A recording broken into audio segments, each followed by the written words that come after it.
Welcome to the SBR NHL Ice Guys, Tuesday, October the 23rd. I'm Ian Cameron for Sportsbook Review, joined by Alex B. Smith, Andrew McGinnis, and Jimmy Murphy as we break down the Tuesday NHL card. We got 8 games on tap, some interesting ones, some big ones as well. So looking forward to talking about this particular slate of games. As always, thanks to everyone for tuning in and joining us early on a Tuesday morning. Let's get it started. We've got the Florida Panthers taking on the New York Rangers, top of the rotation. 51-52 is your rotation numbers. In case you're wondering those numbers, what they are, the rotation numbers when I mentioned them. Florida minus 120 to minus 125, road favorites, total 6 in this hockey game. We've got the Florida Panthers who got their first win of the season Friday night against the Washington Capitals in a shootout victory. We're not able to follow it up the next night against the Detroit Red Wings, who got their first win of the season against the Florida Panthers Saturday night, a 4-3 overtime win for the Florida Panthers. As potent an offense as you could ask for, they've had no problem scoring goals. That's not been the problem for the Boogeyman and his team early on this season. It's been keeping the puck out of their own net. It's been an issue. Goaltending's been mediocre, marginal at best from the duo of James Reimer and Michael Hutchinson. So there's been some issues with Florida with that. Now, do you have the personnel to keep the puck out of your net is really the question you got to ask. If you believe that, maybe tonight's a night where you can think Florida might step up defensively, just because of the fact that Bugner is changing his defensive pairings. He's moving Petrovic up with Yandel as the top pairing. He sort of wants to have, an offensive-minded guy in Yandel with a physical, take care of your own zone grinder type of defenseman like Alex Petrovic. So he's making some changes on his blue line here, Bugner, with the pairings. We'll see if it works. It can't hurt. You got to try something right now. You're just giving up far too many goals. You're giving up the puck far too easily. Your penalty kill's not been good at all either. So Bob Bugner is looking for answers for this Florida team defensively. Scoring's not been the issue. The New York Rangers, on the other hand, deserved a better fate, actually, against Calgary on Sunday night. Outplayed, dominated the Flames, totally dominated the Flames. They needed David Riddick to be absolutely phenomenal in net, and he was. Give him credit. Madison Square Garden, one of the world's most famous arena, as they call it. Riddick rose to the occasion. Great performance from him. Not the greatest performance from the team in front of him, but he was terrific. Led the Flames to a 3-1 win over the Rangers. Rangers have been really, really feisty. I've been impressed with their compete level. I've been impressed with the effort from this team on a nightly basis, no question about it. Still having some issues scoring, as they clearly showed in the last game against the New York Rangers. The bottom line here is Florida's now been off since Saturday. They're trying to juggle the defense. I still think they're better than New York, even though New York's put up a better effort. So I'm going to take Florida. It kind of bothers me that Florida's changing the defensive pairings. And the New York Rangers aren't scoring. I understand that, but I got to go in on the over one more time too with Florida until I see evidence of them being able to keep the puck out. That's been an issue for this hockey team.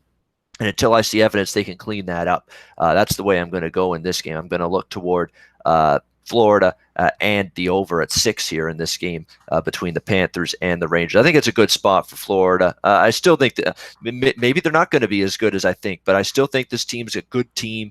Just got to find some defensive aptitude. Got to get a little bit better goaltending. Michael Hutchinson's in net for the Panthers tonight. By the way, no Henrik Lundqvist, and Henrik Lundqvist's been a big part of why the Rangers have been competitive so far this season. It's Alexander Georgiev's going to get the start in net for the New York Rangers, and he's had one start, and it didn't end well. It was an awful showing for him, so and that's putting it mildly. So maybe there's a chance for Florida to get back on track with a win. I'll go Florida, and I'll go the over. Like Florida could maybe put up defensive numbers, maybe better defensively, still score maybe 4 or 5 goals and come close to this total by themselves, especially if Georgiev's in net. And again, it was very, very ugly for him in his one and only start this season for the New York Rangers. So I'll take the Panthers and the over in that game. Let's get to Alex B. Smith. He's got to play on the Panthers and the Rangers for this Tuesday slate. Alex, what do you like in this game? Yeah, I'm going right there with you with Florida, and more than likely we'll probably be on, if not the full game over, definitely the first period over. Like I said, both these teams, they're bad, but they're, like I said, they're scrappy, they're competitive. And the way that I broke it down is that goaltending. I trust Michael Hutchinson a whole lot more than I trust Georgiev. I was on Georgiev and the Rangers in that game against Carolina, and he let in some of the softest goals I've seen in quite a while. I mean, this guy is not the second coming of Lundqvist. I like I said, I said this last year on the show. It's, this guy kind of came out of nowhere, had subpar AHL numbers, I think maybe, if they want to groom him into somebody who could be a formidable, even backup in the NHL, I think he should have spent some more time down in Hartford or something. But this guy is not ready for prime time right now. So, like I said, Florida changing things up, moving, in a right direction and getting some rest as well. You wouldn't think that a team would need rest this early, but like I said, maybe just to change things, not so much fatigue factor, but getting things situated, getting, working a little harder in practices, things of that nature. So with that being said, like I said, already played Florida. I got it right at minus, I got it about minus $1.15. And like I said, even at $1.25, that's still a decent enough price to back them. Definitely can't back Georgia, even at a plus price at home. All right, Florida for Alex B. Smith. And yeah, I mean, I'm looking at the defense pairings. Yeah, Yandel and Ekblad have been paired together all season long. And now all of a sudden, Matheson now is going to play with Ekblad. And Matheson just returned from his suspension last game against Detroit. And now it'll be Petrovic with Yandel on the second pairing. So again, this is all being done to try to generate some sort of better play. Another thing Florida's got to do is learn how to play with a lead. Learn how to play better hockey with a lead. They've coughed up a ton of leads as of late. The Philadelphia game, the Washington game, even though they did win that game, and the Detroit game, they had a lead in that game and ended up losing in overtime. So protecting leads been a bugaboo here for the Panthers as well. Andrew, let's get to you. You're also involved in the Panthers and Rangers clash tonight. What are you looking at betting in this game? Yeah, well, I think it's one of those things where, like you said, Ian, this Florida team, although they've been disappointing standings-wise and as far as their outcomes go, but they've been competing. They've been in games, and that's the thing that kind of I find the hardest to really take in. I mean, this Florida team averaging 3.5 goals in the season, yet they're having trouble. They only are 1, 2, and 3. 3 overtime losses is kind of a tough pill to swallow there, but I think the overall problem with this Florida team, and a lot of teams are having this problem early on in the season, is trying to find that overall scoring depth. Trying to find down the roster, down lineup guys that you can count on that aren't just your main all-stars. And that's the biggest problem right now for this Florida Panthers team in my eyes. Now, coming into this one, I understand with the the backups in net, we might be thinking it might be an automatic overplay, but I'm going to kind of go not so fast. You can see a 6.5 at a couple books here, and you can see mostly 6s around the board, but I'm kind of in that spot in my handicapping right now for the NHL, and I know it's still early on, guys, but I'm kind of in that spot right now where I'm finding out, things that teams need to improve on, and it's not as much I'm just banking on it happening, but I'm hoping progressively that gets better. And now for this New York Rangers team, I know how terrible they usually are in their own end, how sloppy they are, how they don't really take care of the puck. However, they're a team that can really score, in those games that you don't expect to, especially against teams like Florida. So for me, I'm kind of going on a limb here and hoping, you can get it at Bodog here in Canada, Bovada, everywhere else, America. I'm going with under 6.5. I also lean the 6 as well. I think that both these two teams have to step things up defensively. I think it'll be a slow start to this game. Despite the backup goaltenders, I think something has to change. Something has to click here. A couple days off for both teams here, guys. Something has to change. I think tonight will be the night. I think this can be a very low-scoring victory for the Florida Panthers. All right, so you're going with the under in this game, taking on the Rangers. And yeah, you've got two. You look at Hutchinson and Georgiev, you're right, not two household names in net, but maybe this is going to be a kick in the pants that the coaches Quinn and Bugner are looking at, trying to get these two teams to play better, especially Florida. I mean, Florida really is the team that's got to start paying more attention to their own zone. So Andrew liking the under, and hey, if you're listening to Florida, their intent is to try to make these moves on the blue line to make them a better defensive team. We'll see if it shows up tonight. But for me, I've still got to see it before I believe it. So that's why I'm on the over. But I understand the thinking with the under. Like Florida is going to try at least. We'll see if they're successful being better defensively, and I like the Florida side. I mean, they're better, and if they do show up defensively, Rangers going to be in trouble. Rangers couldn't score with a ton of chances the other night against Calgary. What if they don't get those chances tonight? That's going to be the concern for the New York Rangers trying to win this game. All right, next up, we've got Arizona Columbus. 53-54 your rotation numbers. Columbus is minus 170. Home favorites, total 5.5. Shaded to the under, minus 120. Columbus Blue Jackets, I'll tell you what, deserved a better fate against Chicago in their last game. What was it, 4-1 Chicago win? But Columbus was the better team, more chances, more territorial play. Corey Crawford, clearly a great night for him in net that night for the Chicago Blackhawks. John Tortorella said, I thought it was our best game of the year. That's how hockey can be. can have your best game of the year in your head coach's mind and opinion and lose 4-1. That was Columbus Saturday. And that's hockey in a nutshell. You could dominate, be great, be spectacular. That's the best we've looked all season. You lose 4-1. But that's the way it goes in the sport sometimes. And, Columbus, no shame in that. No shame in their starts either. They've come out firing. They've come out of the gate. They haven't sat back.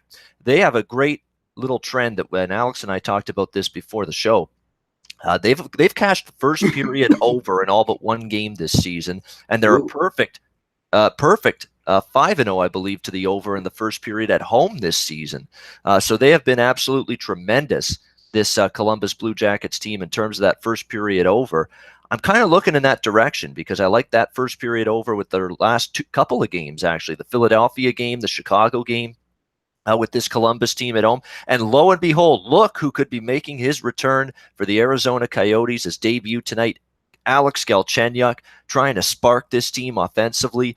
He may indeed be cleared and be ready to make his Coyotes debut tonight. It's going to be a game-time decision, according to head coach Rick Tocchet, but certainly having him back is going to help this team offensively. They're crying out for another weapon. They're crying out for more depth offensively. We know scoring goals prior to the Winnipeg game, where they actually did have a good offensive game, even though they lost 5-3. They finally found the back of the net, at 5-on-5. Even strength the last couple games against Chicago and Winnipeg. That's a good sign moving forward for Arizona. Now, if they get Galchenyuk back, that's big. Clayton Keller's got 3 points in his last two games. We had a quiet start to the season. He's starting to get going. I'm still waiting for Derek Stepan to join the party. But Arizona's starting to turn it up just a little bit offensively. They got a long ways to go. For the season, they're still dead last in the NHL in terms of goals per game. But the last couple games, we're seeing signs of life from Arizona at the offensive end. And if they get Galchenyuk back tonight, that's going to help them even more in terms of being able to produce offensively and score goals. Of course, on the Columbus side, you got a big return of your own as well. Seth Jones on the blue line, going to be making his debut tonight for the Jackets this season. And boy, do they need him. He's a great defenseman, the best on this team. Plays in all situations, 5-on-5, PK, power play. It's going to be a great overall boost and benefit to the Columbus Blue Jackets having him back in this game. So Columbus off a loss, and they've been perfect off a loss. Columbus hasn't lost 2 in a row yet, so I'm not betting against them in this spot. I like Arizona. I try to make a case every now and then to back them, but not tonight. Columbus should be bringing a good effort. I think Arizona will bring a good effort, and I think that will result in an aggressive, fast start for both teams. So I'm going to go in on that over trend, over first period, 1.5 in this game, Arizona and Columbus. I'll like it even more before puck drop if I get a word that Alex Galchenyuk is indeed playing. But even if he doesn't, it's a perfect to the season. First period overs for Columbus at home. We'll see if we can ride that one more time tonight. Over 1.5 first period for me in this game, Arizona and Columbus. Looks like that's it for it. No one else on that game. Now, one quick note with that about the first period with Columbus is that and I've heard the Columbus announcers were talking about this during the Flyers game. They've given up 10 goals in overall this year in 90 seconds or less in a period. So they've been giving up goals late in either the first, second, or third periods all year long, and so that's something that they've really been trying to hinder down and focus on. They didn't do that in any point during the Hawks game, but that's something to look at why they're 6 in a row and it's 4-0 at home now with the first period over. So it's not so much that they're doing things well offensively; it's that they're kind of almost seeming to run out of steam in the last maybe 2 minutes, those final shifts within at least the first and second periods.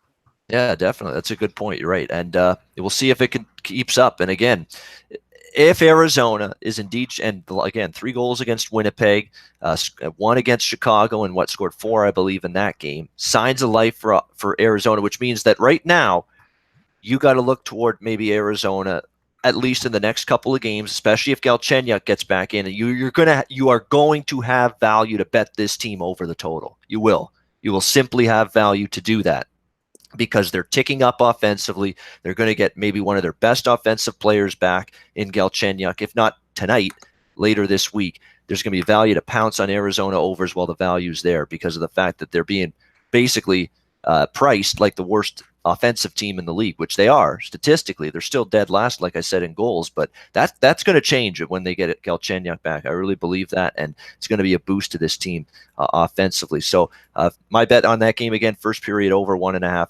Jackets and Coyotes. We've got next up, we've got Calgary, Montreal. Very good all-Canadian battle. Calgary minus 115, minus 120. The total 5.5. Shaded to the over. There is 1.6 out there. So again, shop around sbrodds.com if you like the total in this game, because there's books with different opinions on that. Calgary with the win against the New York Rangers, but they weren't thrilled with their performance, nor should they have been. They were pretty much outplayed in that game. Montreal off a loss in overtime against the Ottawa Senators. They'll be looking to bounce back here in this game. We'll see where Calgary goes in net, because Riddick was great. Believe it or not, I got more faith in Riddick than Smith right now. There's no question about that. I know Riddick is still young, but boy, that was a great effort from him in that game. He was sensational against the New York Rangers on Sunday night. I would hope Bill Peters considers going back to him. We'll have to wait and see on that. But if it's Mike Smith, and Montreal's, I've really purposely stayed out of betting Montreal games, because I saw early on against Toronto, wow, really good performance, even though they lost that game. Wow, beat Pittsburgh in their second game. And I'm like, I think at some point there's going to be regression with this team, but right now it's great efforts every night. I mean, and they're fast. They've got this injection of youth and energy. Carey Price is looking a lot better this season than he has in years past. So this is a tricky spot. And I've had no luck with Calgary. I've bet on them. They've lost. I've bet against them the one time. They won. So that was the Boston game. And Tuukka Rask was horrible in that first period of that game. And the defense, too, was bad. So Calgary has been a tough team for me to get right at this point in time. I still like this team long term. I like their trajectory, that they're going to be a playoff team. And if they get in the playoffs, they're going to be a dangerous tough out for opposing teams. But for me in this game, I'm not involved. I was leaning Calgary, but want to see who's in net. And I'm not selling Montreal short. They've been in every game, and I think they get a rise out of these games against the Torontos and the Pittsburghs of the world. They seem to raise their game just a little bit facing these kind of teams. So for me, I'm going to stay out of this one. Jimmy Murphy, we're finally going to get him in on this show. He's involved in this game, Calgary and Montreal tonight. Jimmy, what do you like here? Well, I wanted to say I agree with you, too, on just the Habs right now. I think, you're going to get the effort every night, and that's not something that you got to worry about, I think, which is a great sign for Habs fans and for that organization right now, after what we saw last year with just a team that looked disinterested and lackluster performance after lackluster performance. So that's there every night. And because of that, yeah, I agree with you too. It's hard to kind of gauge where the game's going to go, because I'm not quite sure that skill-wise and, executing the system yet, that they're there to win on a consistent basis, but they're going to be in every game. So it's an interesting time in Montreal right now, but I'm going to ride the excitement there. And I like the Habs tonight.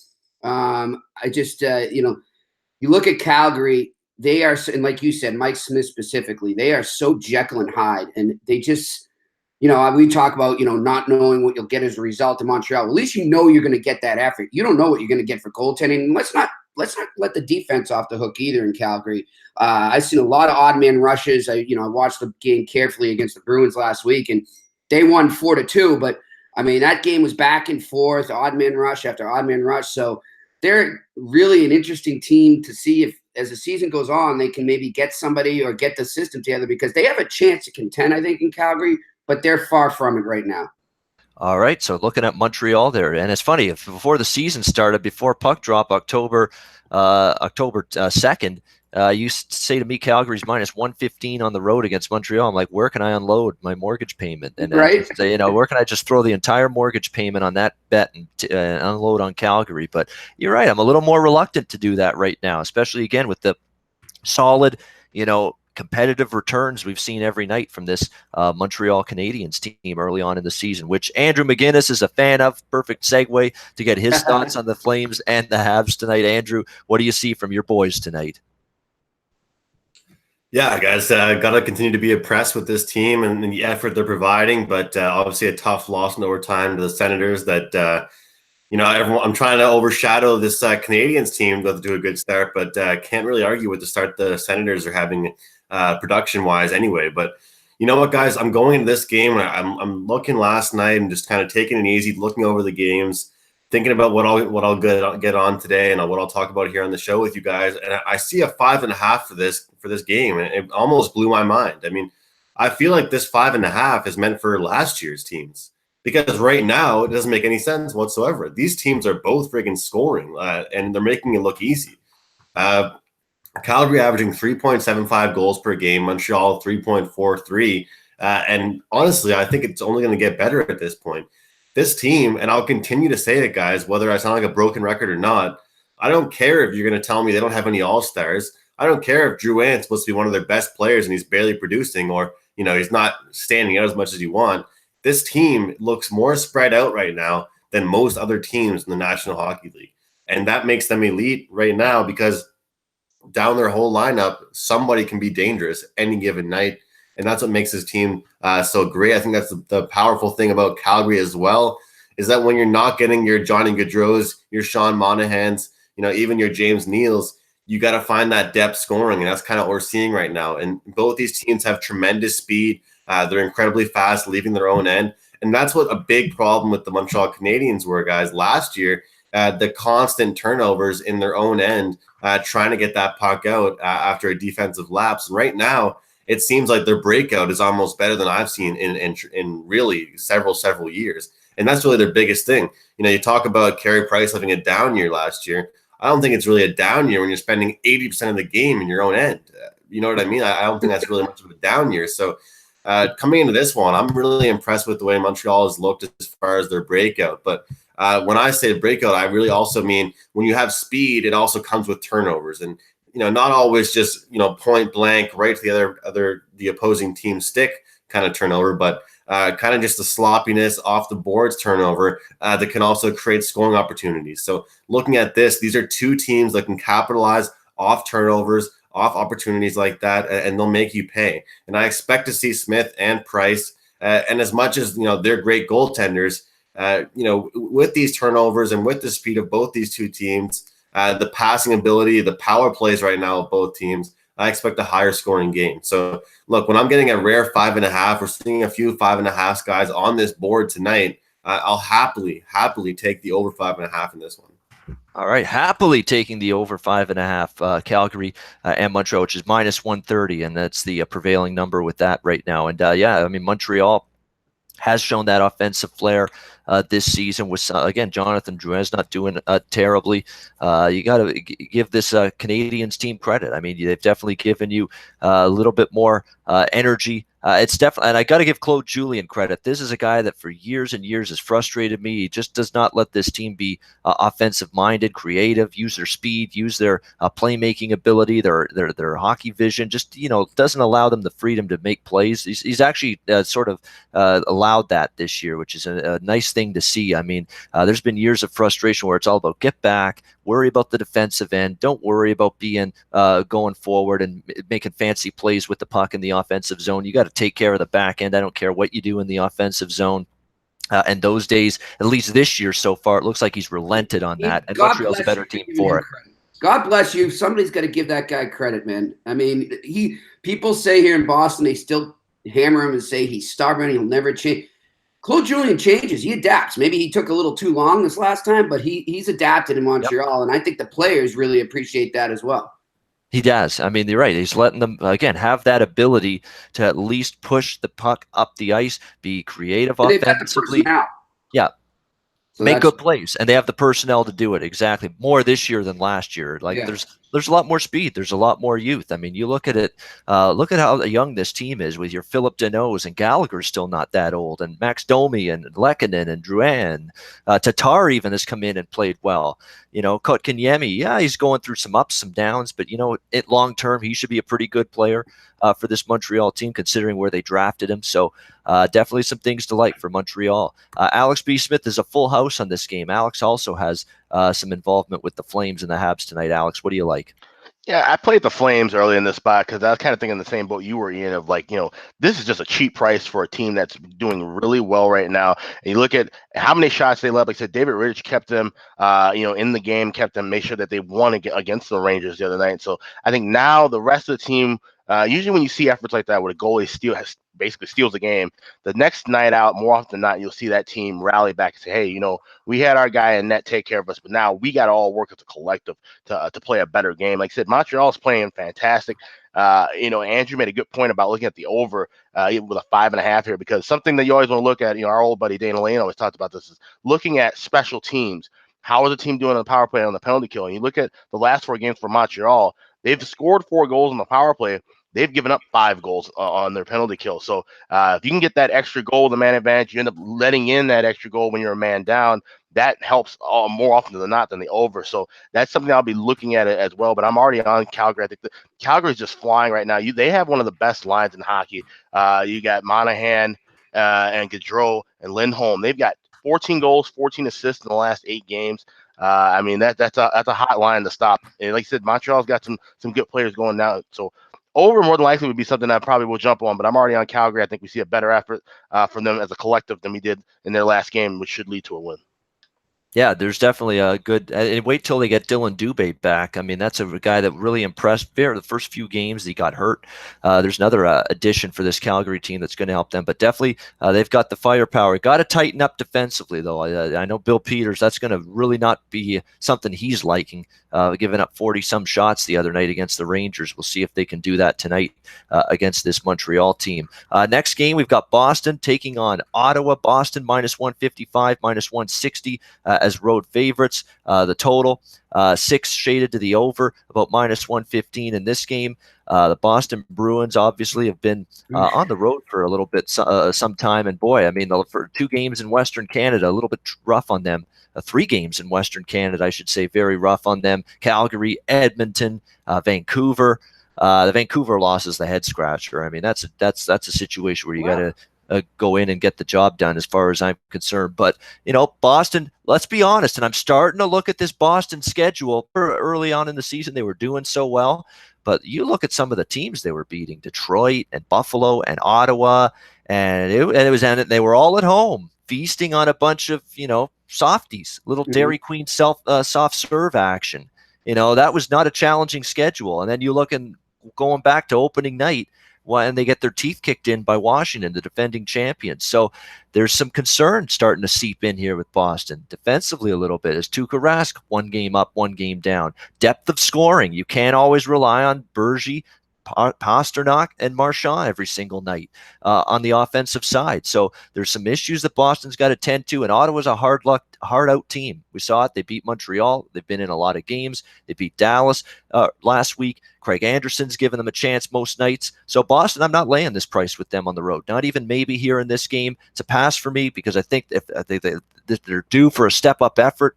You think it might happen here, but not at this price am I taking Boston. Let's get Jimmy's thoughts here, because he's the Bruin guy. I know he doesn't have this game listed, but we'll always get Jimmy's take on Boston. He's on top of this team on a daily basis, the Bruins. Jimmy, what do you have to say? 3 losses in a row here on the road. What gives with the Bruins? Well, look, I see where you're going with that, but you talk about that Vancouver game, and 2 things I would point out in that Vancouver game. And the biggest thing being no Charlie McAvoy and no Kevin Miller on the blue line there for the Bruins. Charlie McAvoy, to this point, or to that point, had been their biggest minutes eater.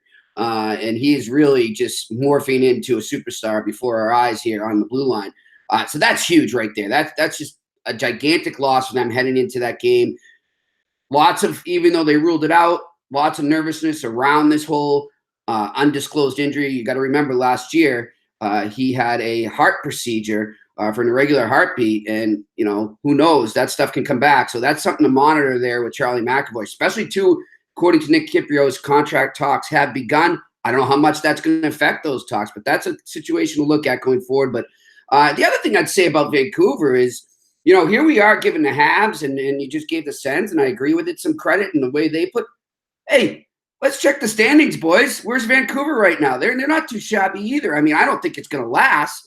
But I think we got to give credit where it's due. That's a team that's skating hard right now, and they did it in that game, in the last few games, without their man Patterson, their rookie sensation. So I got to give credit to Vancouver there. And let's face it, in that game, if you guys watch that game, Jacob Markstrom had a horseshoe up his ass. I mean, plain and simple. The guy was saying the Bruins hit 4 posts, so the Bruins actually didn't play that bad in that game. I thought they outplayed Vancouver a lot, and I think that they carry that momentum into Ottawa tonight and close the trip off with the win. I wouldn't lay that line down, though. I wouldn't do it, but I wouldn't call you crazy if you did it. I'm going to stay away from the line here, but I do think they could get a win tonight in Ottawa. Yeah, that's kind of what I was thinking. I think that they got to bounce back in them. Again, the Vancouver game, a lot of posts. You're right. Markstrom living a charmed life. Yeah, exactly. I don't know what the stats are, but I think Ottawa's only beat them like maybe 2 or 3, not counting that playoff series a couple of years back, maybe 2 or 3 times in the regular season in the last 4 years. So yeah, Bruins have had their number. Yeah, it's been very, very lopsided in favor of the Bruins head-to-head. There's no question. Boston, again, and you're right, the Charlie McAvoy's turning into a hell of a talent on that blue line. And it's guys. Like a guy goes home for no reason for tests, and they fly him home. I mean, this isn't something like, oh, we'll take care of it when we get. He can just ride with us, along and stay out of the games. That I don't care what they say. Something serious is up there, and I'm trying to find out what it is. If I do, I'll let you boys know. Very good. Yeah, that's why Jimmy's the guy we always talk to about the Bruins here on this show. Like I say, it doesn't matter if he's got a betting opinion or a bet or a wager or a lean on the Bruins. We're always going to get Jimmy's thoughts on the Boston Bruins because, again, he knows them very, very well. I know he mentioned, what the reports of one Nick Kyprios, who is, of course, the Sportsnet hockey insider. Yeah. What I always say to people is Nick Kyprios is the poor man's Bob McKenzie. When it comes to that, he's got 1/8 the intelligence, 1/8 the ability of Bob McKenzie, who's actually, in my opinion, absolutely the best at Before we go on here, boys, too, and we should somehow think of some crazy wager to put on this someday. But I'll tell you what, knowing Nick Kyprios, that comes from hanging out at the lobby bar at a hotel where a lot of the GMs are, and they get a few in them, and they get loose lips, and there you go. And that's where that goes there. Yeah, exactly. No, Nick Kyprios is again. The Sportsnet's got to have. They have Elliot Friedman too. They have to have some guy that's like their insider, their Adam Schefter, so to speak, of the hockey game. He does, but he's still a poor man's Bob McKenzie. Bob is the original insider, NHL insider, exactly. Bob McKenzie, and I'm glad the Americans finally get to see Bob McKenzie on a regular basis. I know he's on NBC Sports Network a lot on their broadcast. We get to see Drager as well, who I love. I love it. That's great. McKenzie and Darren Drager, who also are with TSN in Canada, who, of course, no longer have the national rights to hockey, to the NHL in this country, which is what allows them to freelance and do this work on NBC in the States. They do a great job, Bob McKenzie and Darren Drager both. All right, let's get to Andrew. Bruins and Senators. Andrew, what do you like here in this game tonight? On the topic of that, just before we leave that, I got to make one point about the whole commentators and analysts. Guys, do you guys see that, or maybe not in America, but on the Hockey Night in Canada panel there, Ian, Brian Burke is one of the guys added this year. Oh, no. Yeah. Oh, my goodness. That is the weirdest addition. I've spoken to numerous people at just various locations, and I think it's just the weirdest ad because if you're trying to bring a sense of smarts or hockey sense, because it's definitely not entertainment, that's for sure. This guy could literally put me to sleep. I'm trying to struggle to get to sleep last night to wake up for this show this morning. If Brian Burke was talking about hockey to me, geez, it would be easy to friggin' fall asleep. How the hell did this guy get on Hockey Night in Canada? And they finally got him to tie up his tie too, instead of just friggin' wrapping his tie around his head. Oh my God! That persona sticks with him. The deadpan persona, where he never smiles. That's his persona. Yeah, that's I'm debating, guys, whether I'd be Brian Burke or Don Cherry for Halloween. That's my debate here. So we'll see. How much gel do you have to slick back your hair like Brian Burke? Whoa!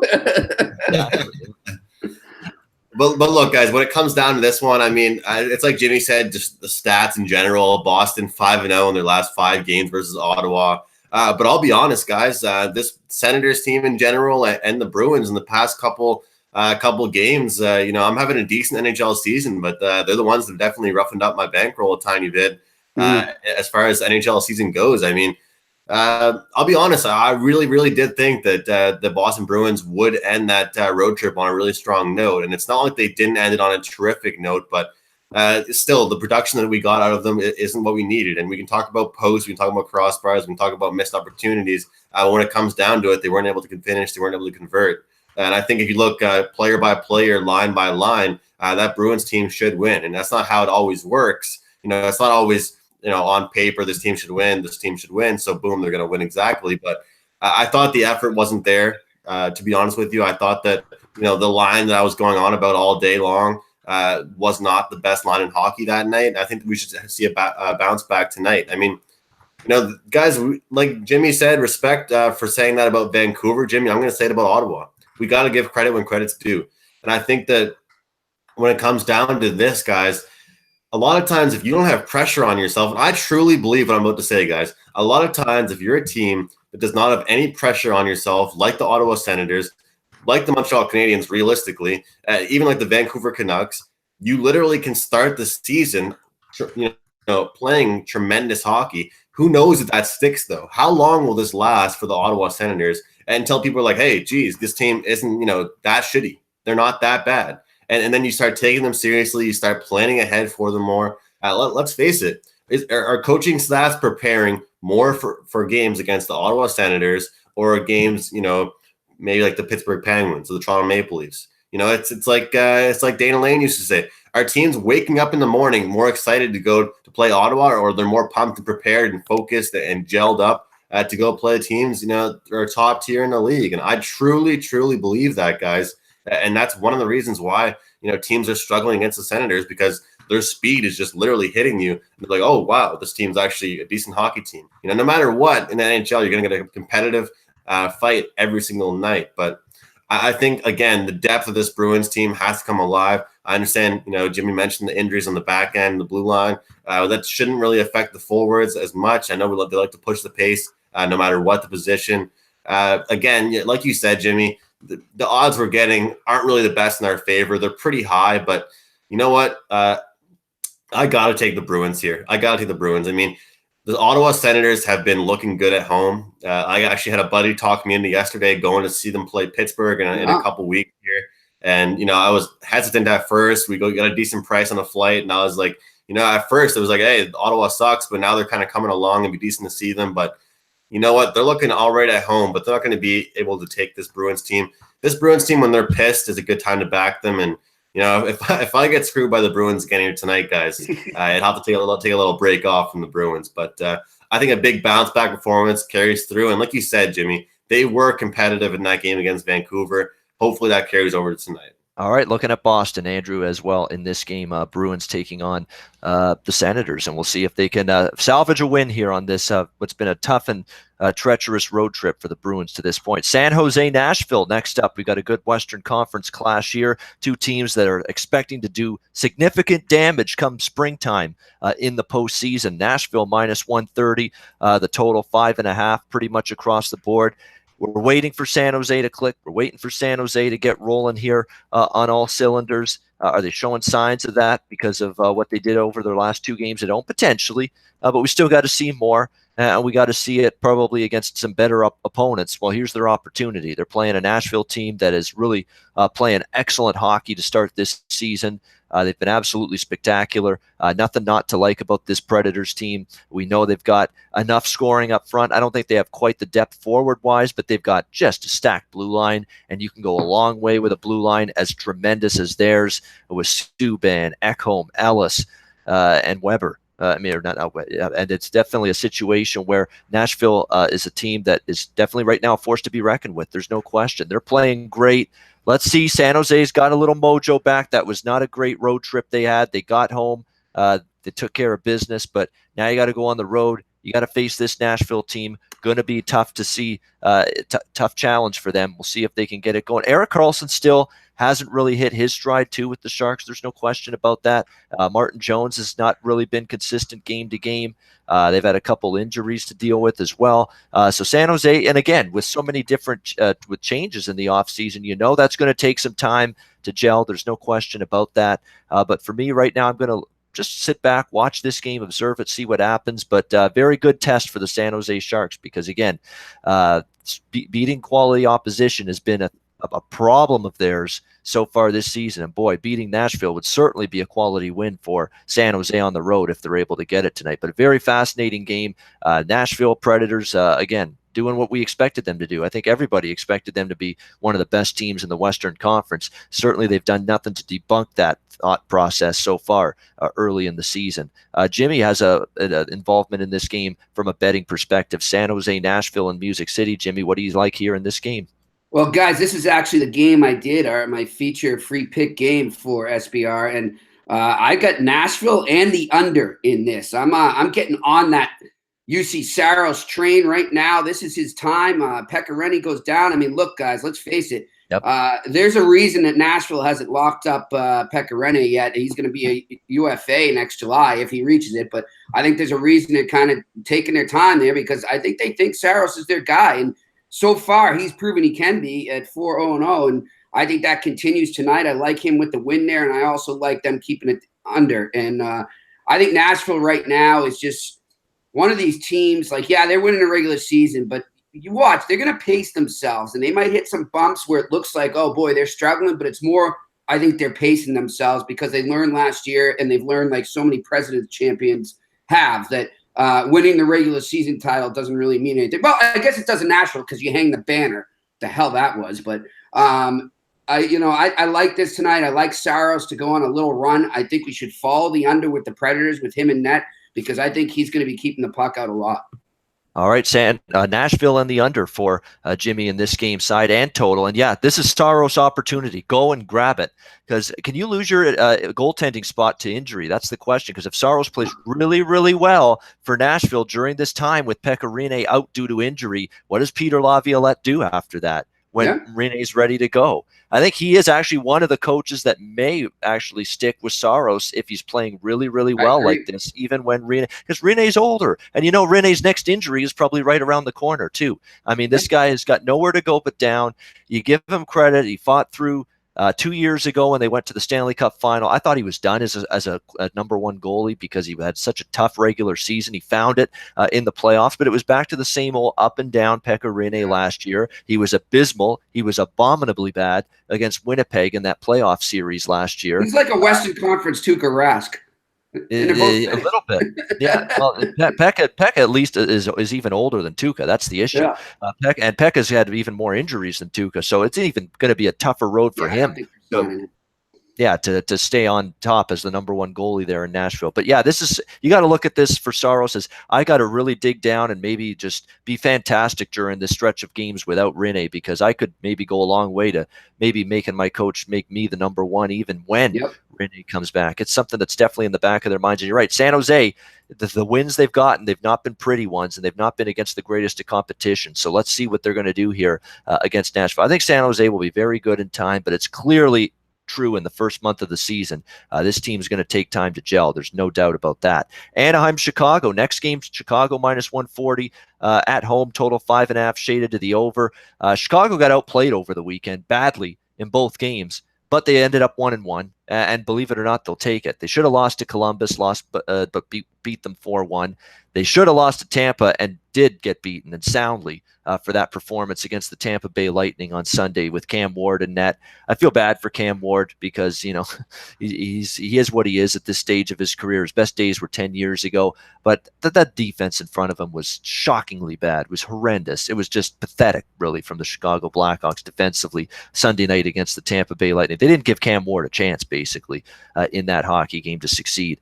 So obviously that's not going to sit well with Chicago. I actually kind of like Chicago here tonight, but I don't know if I want to lay minus 140 with them. I'll tell you what, with this Anaheim team, I told you that start of theirs was fool's gold, that it was just all John Gibson, that hot start they had, and it's starting to show now. They're starting to come back to the pack. They've lost 2 straight, lost to Vegas on the road, lost to Buffalo. Look, they continue to just get dominated. Look at the shots the last 3 games. 35-25 outshot, 45-18 outshot, 45-28 outshot.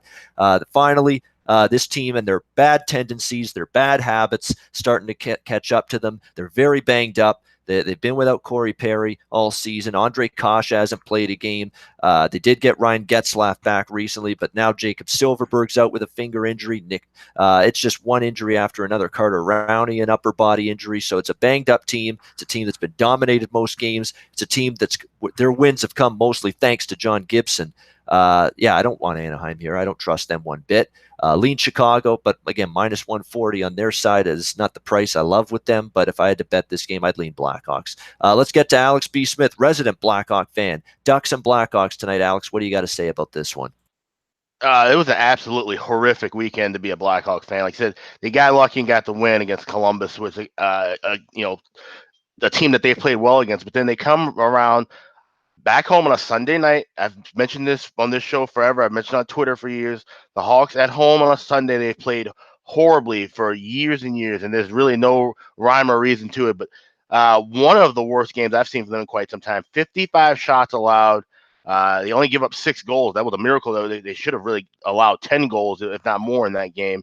At one point, Tampa Bay had a 32-3 shot differential going in the middle of that hockey game. It's just a piss poor effort by everybody wearing a red sweater on Sunday night. And now they're playing an Anaheim team. Like you said, as much as Anaheim's struggling, Anaheim has always played the Hawks well. It seems ever since that Western Conference Finals they had, Anaheim has viewed Chicago as a team that, we've got to really get up for. We've got to beat them. And they've done well. They've won 5 of the last 7 meetings. Like I said, John Gibson's a guy who he can stand up and steal a game. Crawford, for as good as he's looked, there's no way Crawford's going to be able to survive making a bunch of saves if he's got to put up the same kind of performance that Cam Ward had to put up and face 55, 56 shots. The offense been very, very, very, shabby at times. Like I said, they'll either come in hot, have a bunch of goals, or then they'll just cool off right away. We've seen that for the last, season and a half, 2 seasons with the Hawks. So only way I'd be looking at here at a nice plus price would be Anaheim. All right, leaning to Anaheim in this game at the plus price here for Alex. Not happy with the way Chicago's playing the last couple of games. Let's get back to Andrew about San Jose, Nashville. He had a thought on that game, and I missed it. Andrew, let's get to you with San Jose, Nashville. You got anything there?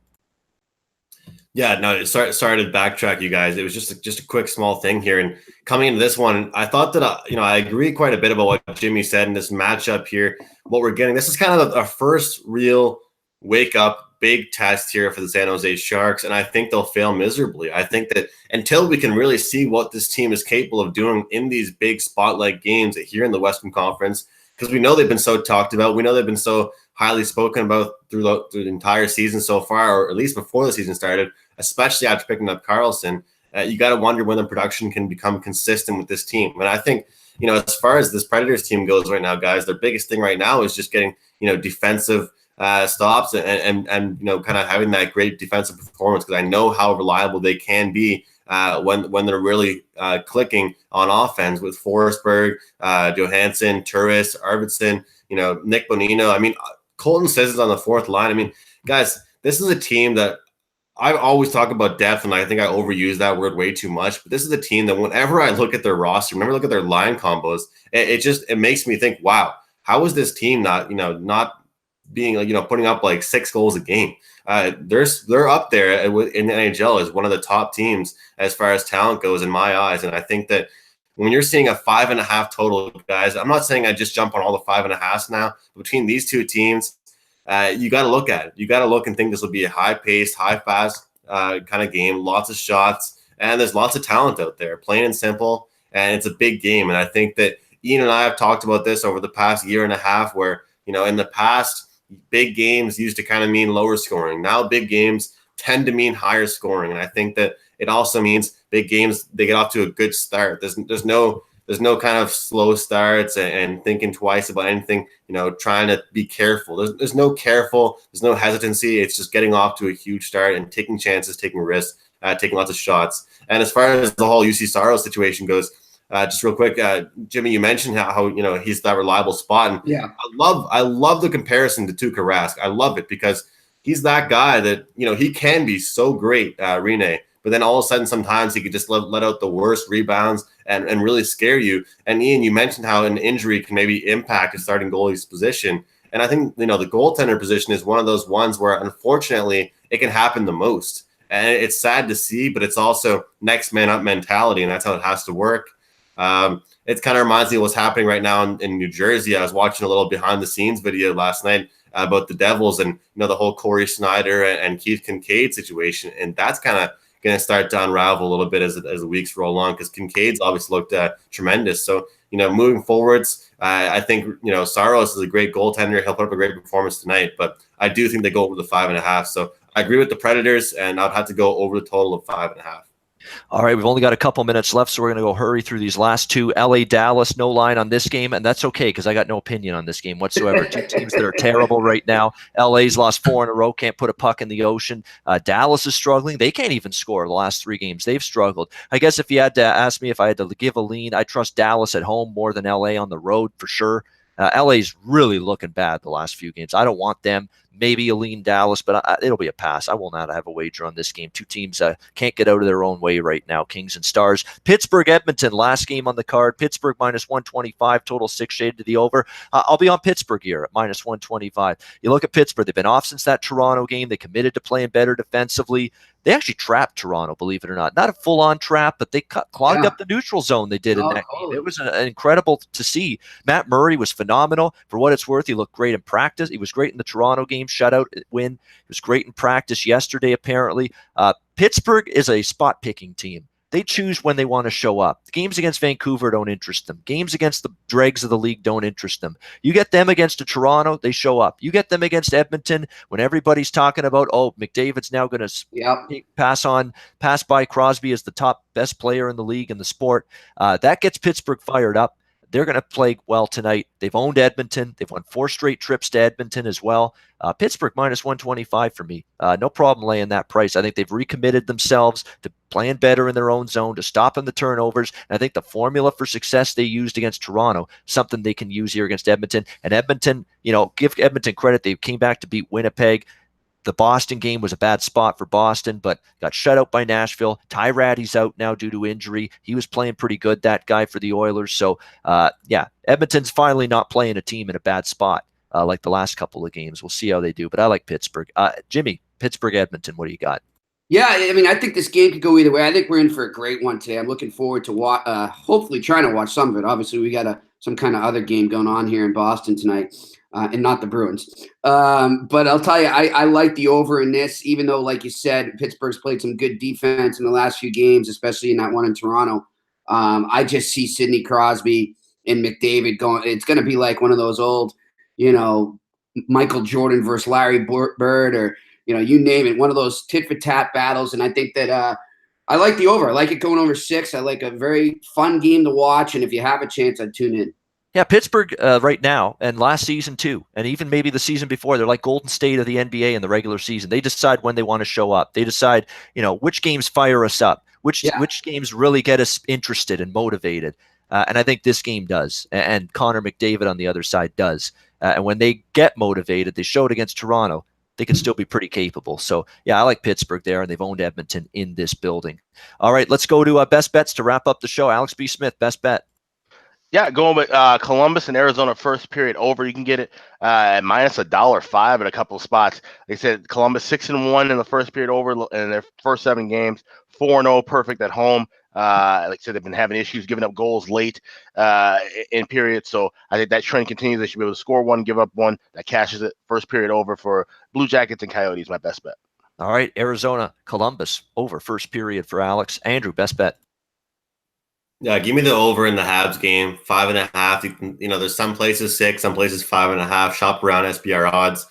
These are 2 talented teams putting up numbers, and until that goes away, I'll gladly take this over to 5.5 number. It's minus 125, minus 130. Get on it soon. Soon enough, it'll be 6 everywhere. So go ahead, 5.5 best bet.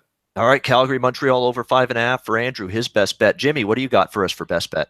I'm going to stick with the Preds there, guys. That's my write-up for SBR, so I'll go with that. I like the Preds tonight over the Sharks. All right, Nashville about minus 130 against San Jose for Jimmy, his best bet. And mine's going to be Pitt. Pittsburgh Penguins minus 125 against Edmonton. They've owned this team, like I say. Pick the games you think the Pittsburgh Penguins will get up for and motivated for. Toronto fired that team up, and they had probably their best game of the season in that game. I think they show it again. And Edmonton's that Ty Ratty injury is big. I still don't trust them defensively. Give me Pittsburgh here, and they've played well in Edmonton over the years. Pittsburgh minus 125 against Edmonton for my best bet. That's going to wrap up the show. Great Tuesday show, great card. Hope everyone enjoys the games. Best of luck to everyone with all of your wagers tonight. We'll be back on Thursday, 9 a.m. Eastern time for our next edition of the SBR NHL Ice Guys. For Alex B. Smith, Andrew McGinnis, and Jimmy Murphy, I'm Ian Cameron for Sportsbook Review. Good luck tonight. Enjoy the Tuesday night NHL action, and we'll see you again on Thursday.